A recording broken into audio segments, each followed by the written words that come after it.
Ramagundam commissionerate పరిధిలో పోలీసులందరూ కూడా నకిలీ విలేకరులుగా చెల్లమని అవుతున్న చాలామంది జిల్లా వ్యాప్తంగా నకిలీ విలేకరులుగా చెల్లమని అవుతున్నారు.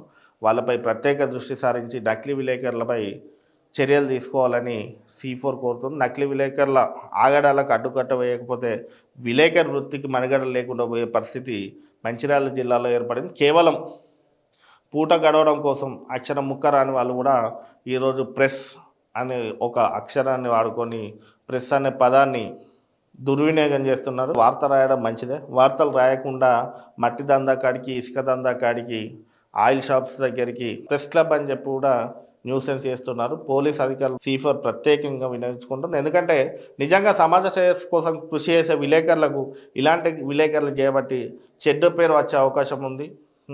ఇబ్బంది అనేక మంది విలేకరులు ఇలాంటి అంటే నకిలీ విలేకరులతో ఇబ్బందులు పడుతున్నారు. ఇబ్బందులు కూడా ఎదుర్కొంటున్నారు.